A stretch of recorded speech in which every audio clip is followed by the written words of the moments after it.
महाभारत की एक तार्किक कहानी। शकुनी का पासा और अदृश्य गणित। महाभारत में द्यूत क्रीड़ा जुआ का प्रसंग सिर्फ एक दुर्घटना नहीं, बल्कि एक सोची समझी रणनीति थी। कहानी तब शुरू होती है जब युधिष्ठिर को हस्तिनापुर बुलाया जाता है और दुर्योधन के छल से जुए के लिए प्रेरित किया जाता है। शकुनी, जो स्वयं पासे में निपुण था, युधिष्ठिर से कहता है, मैं नहीं खेलूंगा, तुम दुर्योधन के साथ खेलो, मैं सिर्फ दुर्योधन की ओर से पासे फेंकूंगा। यह सतही तौर पर न्याय संगत लगता था, परंतु तर्क का छल यहां था। शकुनी के पासे विशेष थे जिन्हें वो नियंत्रित कर सकता था। युधिष्ठिर धर्मराज थे, जुए में न्याय की उम्मीद कर रहे थे। तार्किक चाल। एक दाव में युधिष्ठिर ने अपनी सेना का सवा भाग गवा दिया। शकुनी ने कहा, अब तुम्हारे पास क्या बचा है, तुम पहले ही सब कुछ हार चुके हो। युधिष्ठिर का तर्क था, मैं अभी स्वतंत्र हूं, मेरी स्वतंत्रता दाव पर लगाओ। यहां मनोवैज्ञानिक जाल था। युधिष्ठिर संक कॉस्ट फैलेसी के शिकार हो गए।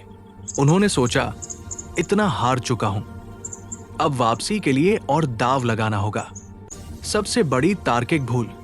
जब युधिष्ठिर ने अपने भाई नकुल को दाव पर लगाया तो शकुनी ने पूछा, तुम पहले नकुल को क्यों दाव पर लगा रहे हो? तुम्हारे तो स्वयं भाई भीम और अर्जुन हैं। युधिष्ठिर ने उत्तर दिया, मेरी माता कुंती और माद्री दोनों ही मेरी माताएं हैं। मैं न्याय कर रहा हूं कि दोनों में से किसी एक के पुत्र को बचाऊं। यहां तर्क का दोष यह था कि युधिष्ठिर छद्म नैतिकता के जाल में फंस गए। उन्होंने व्यक्तिगत संबंधों को गणितीय समीकरण बना दिया, जबकि स्थिति भावनात्मक थी। द्रौपदी का प्रश्न। जब द्रौपदी ने पूछा, क्या युधिष्ठिर ने पहले खुद को दाव पर लगाया था या मुझे, ये एक गहरा कानूनी तार्किक प्रश्न था। अगर युधिष्ठिर पहले खुद को हार चुके थे तो वो स्वतंत्र व्यक्ति नहीं रहे थे जो दूसरे को दाव पर लगा सके। ये राइट टू राइट्स का दार्शनिक प्रश्न था। शकुनी का अंतिम तर्क। शकुनी ने कहा, एक बार जो खो गया उसे वापस पाने के लिए फिर से खेलो। ये गैम्बलर्स फैलेसी थी, ये सोचना कि अगली बार जीत होगी क्योंकि अब तक बहुत हार चुके हैं। संभावना सिद्धांत कहता है कि पासे का हर फेंक स्वतंत्र घटना है, पिछले परिणामों से प्रभावित नहीं होता। ये घटना महाभारत युद्ध की नींव बनी, जो सिखाती है कि तर्क और नैतिकता को संतुलित करना जरूरी है।